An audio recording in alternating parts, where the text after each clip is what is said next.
जय भोले, जय माता की। जय भोले, जय माता की।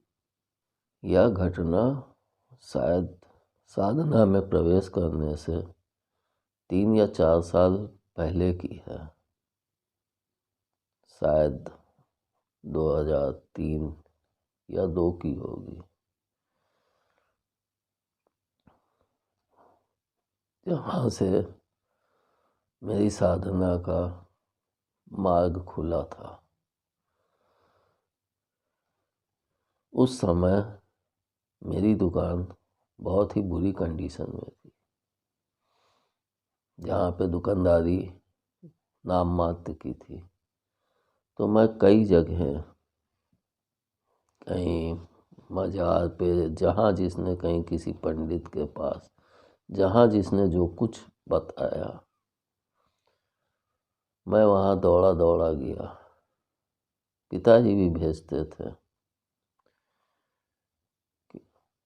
मगर कहीं से भी कोई फ़ायदा नहीं मिला, न कभी आराम मिला। कहीं जाता था, कोई अगरबत्ती पढ़ के दे देता था, कोई जल फूंक के दे देता था। 1-2 दिन दुकान की दुकानदारी अच्छी होती थी, मगर फिर धीरे धीरे करके वह डाउन होती चली जाती थी। मेरे मन में इतना ज़्यादा इन चीज़ों के प्रति एक उदासीनता सी आ गई थी कि ये सब चीज़ें ऐसे ही हैं। शायद हम लोगों का भाग्य ही ऐसा है कि उस भाग्य से हमको लड़ना है। उसी समय मेरे पिताजी के एक दोस्त, वो मेरे पास आए। मैं दुकान पे बैठा हुआ था गद्दी पे, तो उन्होंने मुझसे कहा कि आनंद, एक भैया जी हैं, उनसे एक बार मुलाकात कर लो। तो मैंने कहा, चाचा जी, मैं अब इन सब चीज़ों पे कोई विश्वास नहीं करता।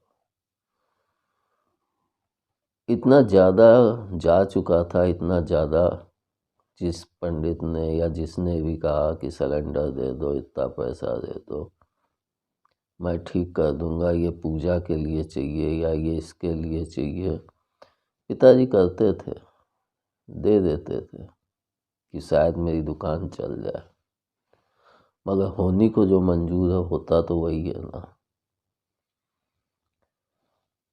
वो बोले, एक बार तो मिल लो मेरे कहने से। अच्छा, मैं उनको यहीं दुकान पे ले आऊं तो तुम मुलाकात कर सकते हो ना। मैंने कहा, ठीक है चाचा जी, जैसी आपकी इच्छा। आपने कहा है तो मैं आपका सम्मान रखूंगा, लेकिन मेरी एक ही शर्त होगी। बोले, क्या? मैंने कहा, जो कुछ भी वो अगर डिमांड करेंगे या कोई भी वो करे, जब मेरी दुकान चल जाएगी तभी मैं उनको कुछ कर पाऊंगा, वरना मैं उनको एक पैसा भी नहीं दूंगा। बोले, ठीक है, मंजूर है। क्योंकि इतना मैं दुखी हो चुका था इन सब चीज़ों से। एक दूसरे ही दिन की उसी दिन, शायद क्योंकि लंबा अंतराल हो गया है तो चीज़ें बिसर जाती हैं दिमाग से। वो लेके आए। दुकान में कोई नौकर तो था नहीं, जो कुछ 1-2 आइटम बना के लगा देते थे। तो बैठा हुआ था, कोई कस्टमर भी नहीं, जब चलती ही नहीं थी, माल ही नहीं था। एक दिन माल बनाओ, उसको हफ्ते भर बेचो, स्वाद भी चला जाता था। तो जब वो, उनको सब जने राजा भैया कहते थे, वो टेलरिंग का काम करते थे। रानी सती दादी मंदिर के पास था पहले उनका, फिर बाद में वो सिरकी महल पे चले गए। तो मैंने, जब भैया जी आए दुकान पे, तो चाचा जी बोले, तुम अंदर जाके बात कर लो, क्योंकि मेरी दुकान 3 खंड में थी। आगे दुकान थी, बीच में कारखाना था और पीछे लेबरों के सोने के लिए स्थान था। तो मैं बीच वाले में उनके साथ कुर्सी पर बैठ के वार्तालाप के लिए बैठ गया। उन्होंने कहा कि ये माला काहे की पहन रहे हो? मैंने कहा मोती की। वह मोती की माला मेरी श्रीमती जी त्र्यंबकेश्वर से लाई थी। उसके बाद से कुछ घटनाएं मेरे जीवन में घटित होने लगी थी, मगर उनको मैं पूरी तरह से समझ नहीं पा रहा था। लेकिन ऐसा लगता था कि मेरे अंदर कोई पावर है जो उभरना चाहती है, निखरना चाहती है, मगर मैं उसको सही ढंग से समझ नहीं पा रहा हूँ। और कोई ऐसा मार्गदर्शक भी नहीं था, ना गुरु था जो मेरे को बताता कि हाँ। तो फिर भैया जी जब बैठे, उन्होंने माला बोले इसको उतार के दो। मैंने उनको माला उतार के दे दी। उन्होंने माला जो भी ध्यान किया या पढ़ा मंत्र या कुछ भी किया, उसके बाद उन्होंने माला मेरे को दी, बोले लो पहन लो। मैंने उस माला को वापस पहन लिया। फिर वो मेरे से पूछने लगे कि बताओ तुमने कौन सी माला पहनी है?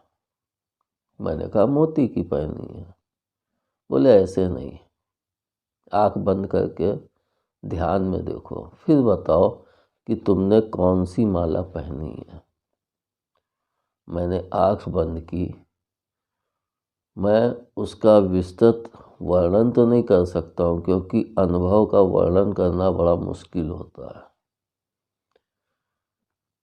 मेरे को ऐसा लगा जैसे ताजे गुलाब की माला मैं पहने हूँ, और इतनी अच्छी गुलाब की खुशबू आ रही थी जिससे एक बड़ी शांति से अनुभव कर रहा था। वैसे ही मुझे लगा जैसे मेरा कोई, कहते हैं ना, ताला खुल गया, जैसे कुछ खट से हुआ, कोई द्वार खुल गया। भैया जी के ऊपर माँ काली की सवारी आती थी। वे बंगाली महल वाली काली जी मंदिर में जाके माँ की सेवा करते थे। उनको सेवा से प्राप्त हुआ था सब। तो उन्होंने कुछ चीज़ें दुकान चलाने के लिए बताई, और मेरे लिए वो प्रथम दिव्य अनुभव था, क्योंकि ऐसा अनुभव मैं जीवन में पहले कभी भी नहीं कर पाया। हुई कई घटनाएं थीं जो चमत्कारिक भी थीं, लेकिन उनका वो एहसास नहीं हो पा रहा था, ना मैं उसको समझ पा रहा था। लेकिन जब उस गुलाब की माला का जो एहसास हुआ, वो मेरे लिए एकदम अद्भुत था। फिर उन्होंने बहुत कोशिश की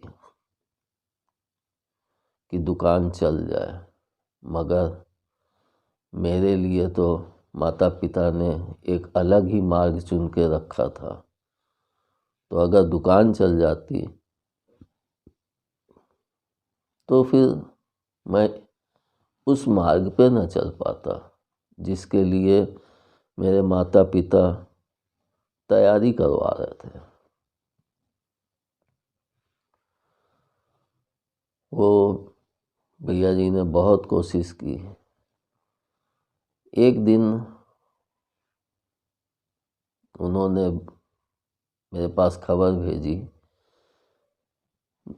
घर के पास में ही एक पार्क था, वहाँ पे उन्होंने पीछे काली जी का मंदिर बना दिया था, और वहीं पे बैठ के वो लोगों को देखा करते थे।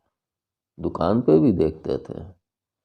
मुझे तो उनकी दुकान जब भी गया तो ऐसा लगता था कि इन सब चीज़ों में उनका भी ज़्यादा इंटरेस्ट था, दुकान पे उतना ध्यान नहीं दे पाते थे। तो उन्होंने जब मुझे वहाँ बुलाया, मैं गया। कुछ लोग उनके वहाँ से इन कार्यों को करने से दुखी थे या परेशान थे, उसको सही नहीं मान रहे थे। तो मैं गया तो उनके ऊपर माँ काली की सवारी आती थी। तो वो वहाँ पे बड़ी तेज़ी से, तू मुझे जानता नहीं है, मैं कौन हूँ, मैं काली हूँ, मैं काली हूँ। तो मैं खड़ा इन शब्दों को सुन रहा था। तो मेरे मन से एक ऐसे हो कि अगर आप काली हैं तो फिर आपको बोलने की क्या आवश्यकता है? आप तो अंदर ही अंदर उस बच्चे को चोट दे सकती हैं, उसको सुधार सकती हैं। वहाँ से थोड़ा सा मुझे अच्छा नहीं लगा कि ये भैया जी क्यों बोल रहे हैं मैं काली हूँ, मैं काली हूँ। मगर जिस दिन से उन्होंने माला पहनाई थी और वो अनुभव हुआ था, उसके बाद से मेरे अंदर एक प्रकार से जैसे मार्ग खुल गया और कुछ विचित्र से अनुभव भी होने लगे थे, जिसको जानने के लिए मैं बहुत प्रयत्नशील था, मगर उनका जवाब कोई भी मुझे नहीं दे पा रहा था। एक दिन मैं भैया जी के पास दुकान पे पहुंचा, उनसे पूछा कि माँ से पूछिए कि मेरा कोई गुरु हो सकता है या मेरे को कोई मार्गदर्शन दे, ताकि मैं आगे बढ़ सकूं, क्योंकि मुझे इन चीज़ों की कोई जानकारी नहीं है और मेरे को अनुभव बहुत हो रहे हैं।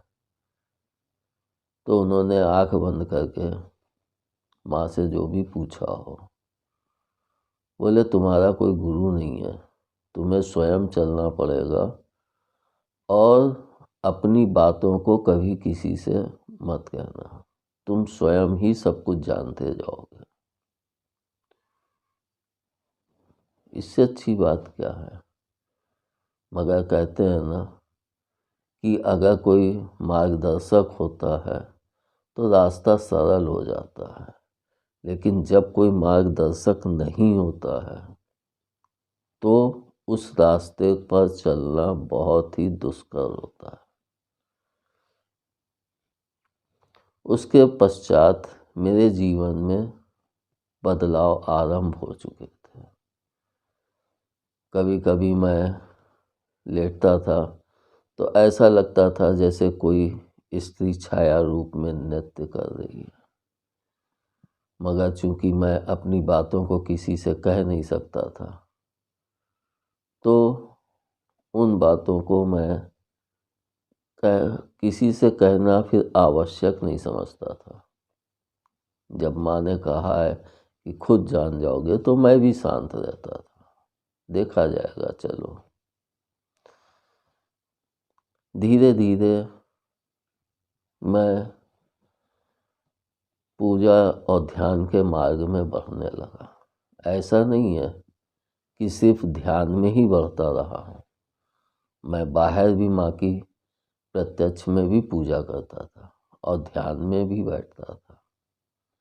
मतलब मैं दोनों ही मार्ग से चल रहा था।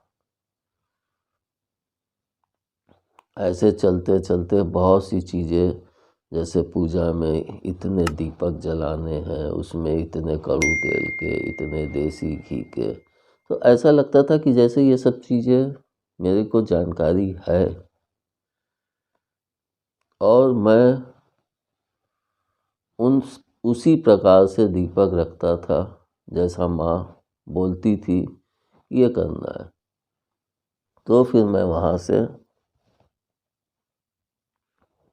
ध्यान और पूजा के मार्ग में आगे बढ़ने लगा। भैया जी दुकान चला नहीं पाए, वो भी उनका कोई भी उपाय कारगर नहीं हुआ। तब उन्हें ज्ञात हुआ, क्योंकि जो चाचा जी थे उनके पुत्र जो थे वो दुकान पे मेरे भी वो दोस्त थे, तो आते थे तो उनसे वार्तालाप होती थी। तो मेरे से एक बार बोले कि तुम्हारी दुकान में तो पीछे जगह है, तो वहीं पे गद्दी लगाई जाए, दोनों जने बैठा जाए। तो मैंने कहा नहीं, मैं हाथ जोड़ता हूँ, मैं गद्दी नहीं लगाऊंगा कभी। बोले क्यों? मेरे को वो अच्छा नहीं लगता है। बोले ठीक है।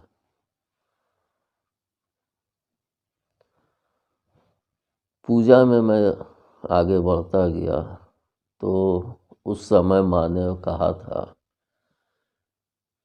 कि 9 भंडारे छोटे छोटे घर में ही होने हैं, और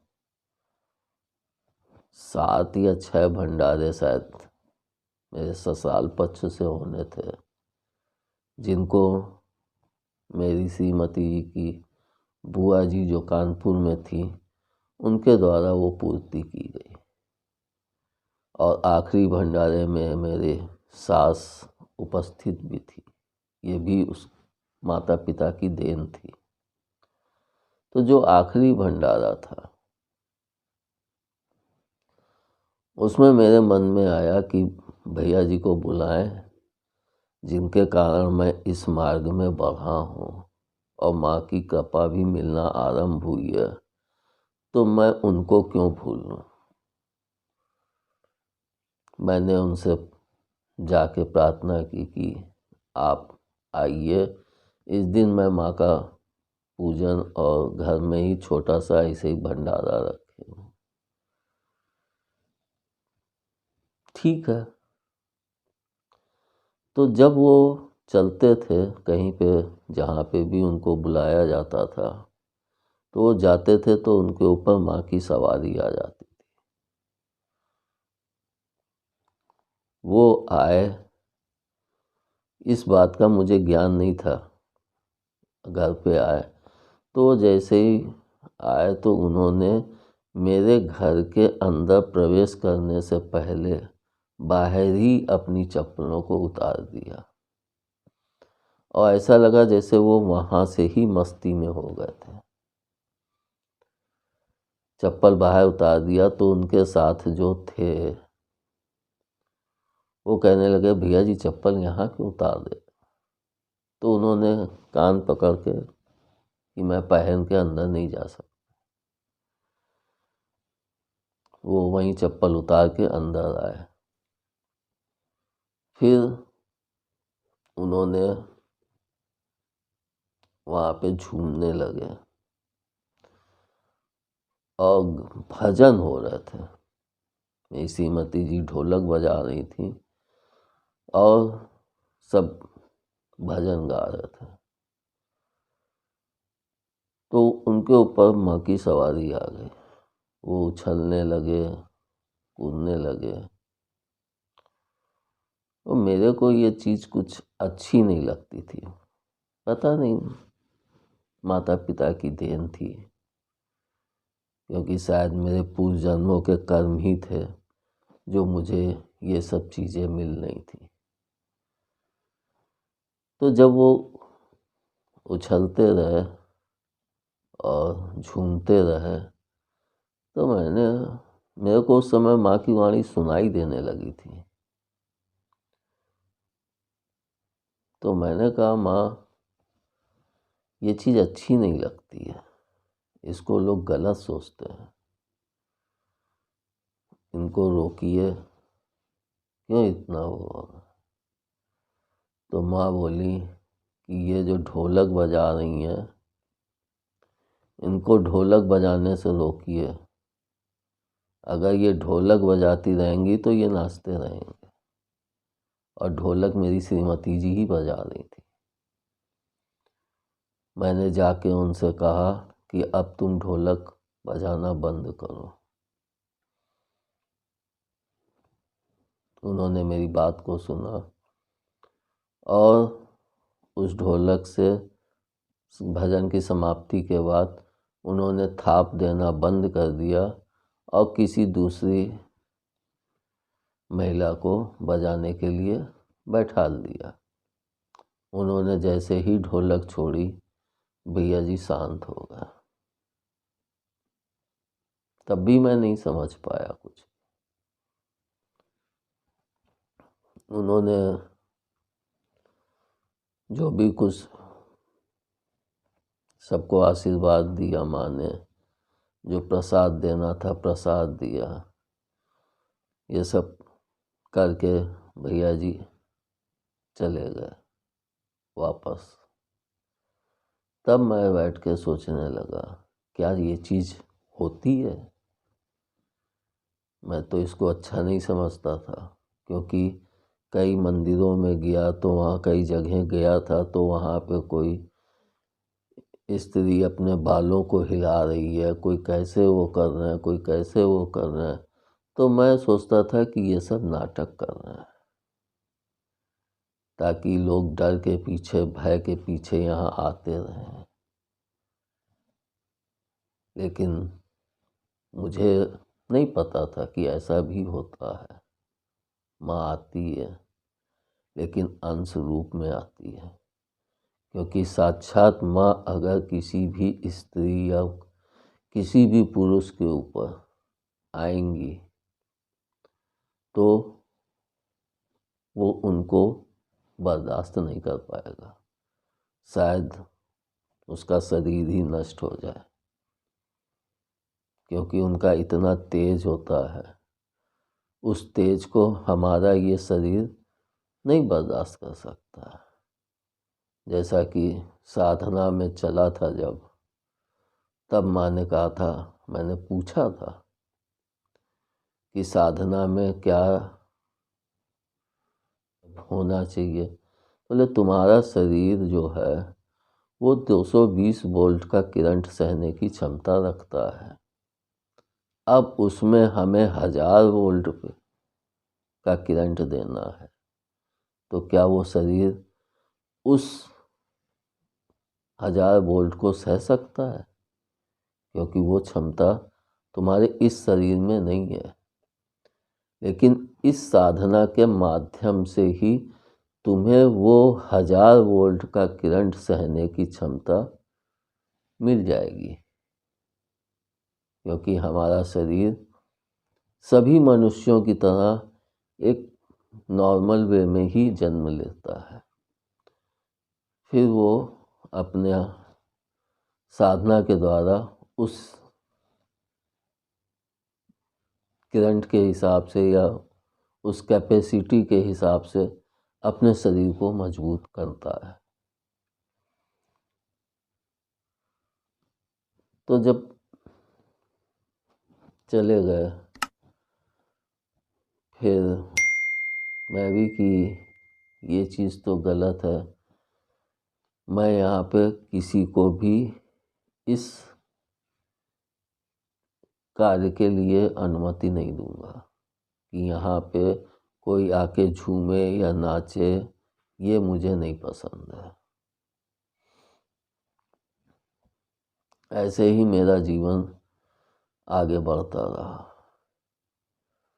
भैया जी के पास भी कई बार गया, लेकिन मेरे सवालों का जवाब आज तक भी, अब तो मैं किसी से अपने किसी प्रश्न को करता ही नहीं हूँ, लेकिन जो शुरुआत में मेरे को, मैंने जैसा पीछे बताया भी कि दिन में एक अजीब सा डर और भय, तो मैं कई बार उनसे पूछा भी कि भैया जी, मगर उनके पास भी उन सवालों का जवाब नहीं थी। माँ भी सब यही कहती थी, इनसे कहो शांत रहें, ये स्वयं सब कुछ जान जाएंगे। एक दो सज्जन मेरे पास इस मार्ग के राही भी थे, जो मुलाकात हुई, तो मैंने उनसे भी यही प्रश्न किए थे कि मेरे को ना तो कोई मंत्र आता है, ना मैं कुछ जानता हूँ, ना कुछ, लोग मेरे पास आते हैं, मैं उनका माँ जैसा कहती है मैं उसको करके दे देता हूँ, ऐसे हाथ से ही उठा के दे दिया, फिर उनको जाके वो फ़ायदा मिलता है, तो आखिर ये कैसे संभव है। तब उन्होंने एक बात कही थी कि जिसको ऊपर वाला चुनता है वो अगर मट्टी भी उठा के दे देगा तो वो मट्टी भी उसके लिए सोना हो जाएगी, क्योंकि ये उसकी देन नहीं है, ये उसकी देन है। और मैं तो ऐसा भाग्यशाली हूँ कि उस माता पिता ने ही मेरे को गोद ले लिया हो, जैसे कदम कदम पे मुझे सिखाना, कदम कदम पे मेरा साथ देना। मेरे ऊपर काफ़ी इल्ज़ाम भी लगे, लेकिन कोई भी मेरे ऊपर कभी भी जीवन में हानि नहीं पहुंचा सकता, क्योंकि माँ कहती थी जितना ऊंचा पद तुम्हें धारण करना है उतनी ही कठिनाइयों को तुम्हें सहना पड़ेगा और उनका सामना भी करना पड़ेगा। और सच बात है, साधना में चलना इतना आसान काम नहीं है। 3 से 4 बार मैं मौत के मुंह से निकला हूँ। ऐसा लगता था कि जैसे मौत करीब है, तबीयत एकदम डाउन हो जाती थी, हफ्तों खा नहीं पाता था, आधी रोटी खा के रह रहा हूँ। एक दो बार तो ऐसा हुआ मेरे को नहीं चाहिए, ऐसा है तो मेरे को मौत दे दो, मैं इस कष्ट को नहीं सह पा रहा हूँ।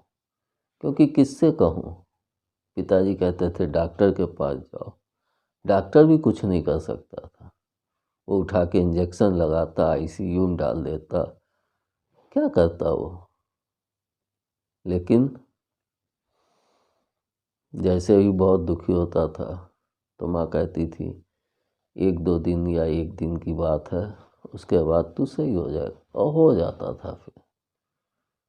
जिसका मुझे बाद में अनुभव हुआ कि वह सब मेरे अंदर की मजबूती को प्रदान कर रहे थे, जिसके कारण मेरा शरीर बाहर से एकदम शिथिल हो जाता था, जैसे उसमें कोई जान नहीं रह गई। लेकिन जब उससे उभर के वापस खड़ा होता था तो लगता था कुछ अंदर पावर है। लेकिन उस अनुभव को बाहर समझने में समय लगा काफ़ी।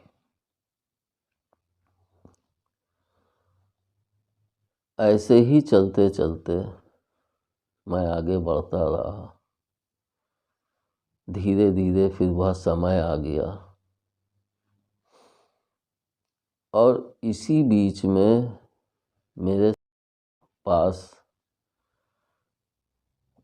जो मैंने पीछे जिक्र किया था कि सज्जन आए थे, उन्होंने कहा कि प्रत्येक इंसान को कर्म करना चाहिए, कर्म करके ही खाना चाहिए, बैठ के नहीं खाना चाहिए।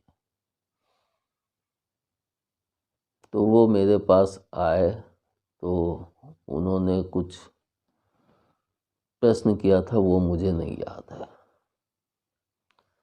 तो मैंने उनसे कहा कि 1 वर्ष बाद आप मुझसे मिलिएगा, तब मैं इन प्रश्नों का उत्तर दूंगा।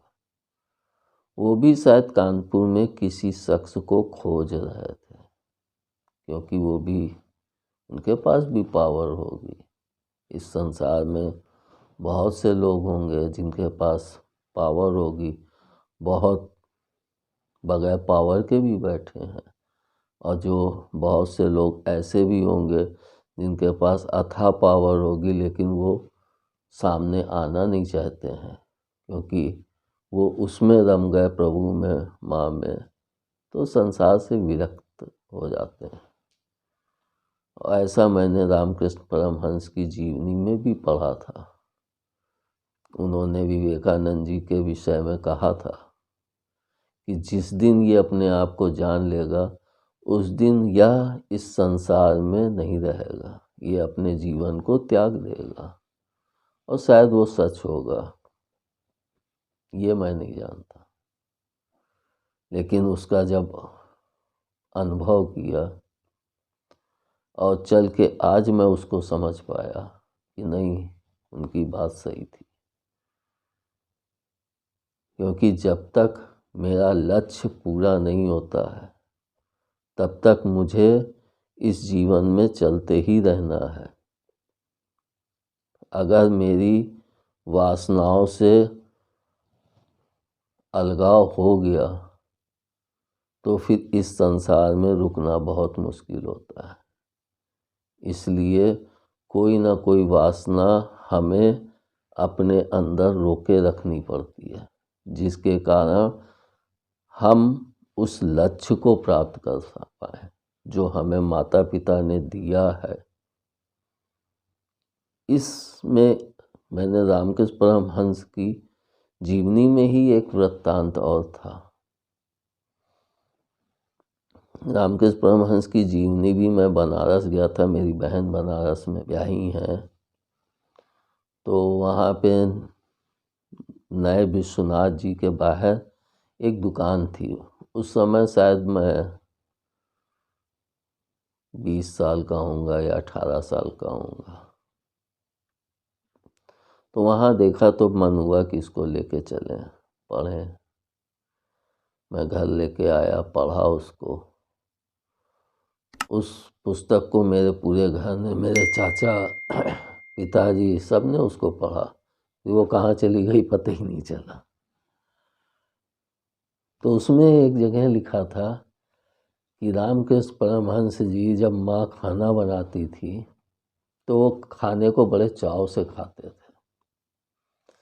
तो एक बार माँ ने पूछा था कि आप हर चीज़ से तो मुक्त हैं, आपके बिस्तर में अगर कोई धातु रख दी जाए तो आप उससे एकदम पीड़ित होने लगते हैं, लेकिन भोजन में इतनी आतुरता, इतना उतावलापन, इतना वो क्यों है आपका? तब उन्होंने एक बात कही थी कि जिस दिन तुम देखना कि भोजन से मेरी विरक्तता हो गई है, उस दिन समझ लेना कि अब मेरे जाने का समय नज़दीक है। और ऐसा ही हुआ भी था। मैंने देखा तो नहीं, लेकिन पुस्तक में ऐसा ही लिखा था कि 2 दिन पहले वो माँ के बनाए हुए भोजन से दूर होते चले गए। तब माँ को अनुभव हो गया कि इनका समय निकट है, और 2 दिन पश्चात ही उनका स्वर्गवास हो गया था। इन चीज़ों जैसे रामकृष्ण परमहंस जी की जीवनी से मुझे बहुत से अनुभव मिले अपनी साधना में चलने पे, और कुछ प्रश्नों के उत्तर मुझको जैसे नहीं प्राप्त होते थे तो कहीं पुस्तक नहीं, अखबार या किसी के मुंह से या कहीं से वो माँ उस प्रश्न का उत्तर मेरे को दे देती थी और मेरे को संतुष्टि हो जाती थी, और फिर मैं खुशी खुशी आगे मार्ग पे बढ़ जाता था। लेकिन सभी प्रश्नों का उत्तर नहीं देती, और माँ भी बहुत प्यारी हैं। जब भैया जी घर आए थे तो माँ की चौकी के आगे शायद 7 या 9 दीपक जल रहे थे। उसमें से एक देसी घी का था, बाकी सब कड़ू तेल के थे। तो वो आए, मेरे से पूछे ये दीपक किसका है। मैंने बताया, अब आप मेरे से पूछेंगे तो नहीं ज्ञान है, लेकिन उस समय मैं उनको हर दीपक का वृत्तांत देता गया, जैसे जानकारी है संपूर्ण है। ये किसका है, ये इनका है, ये किसका है, ये इनका है, ये किसका है, ये किसका है। मैंने कहा दुर्गा जी का है। तो उन्होंने कहा दुर्गा जी का दीपक तेल का नहीं जलता है, देसी घी का जलता है। तो मैंने कहा मानने को आप कुछ भी मान लो, लेकिन मुझे जो हुआ मैंने वो जलाया। बताने वाला कोई है नहीं, जो हुआ वो मैंने जलाया। इन सब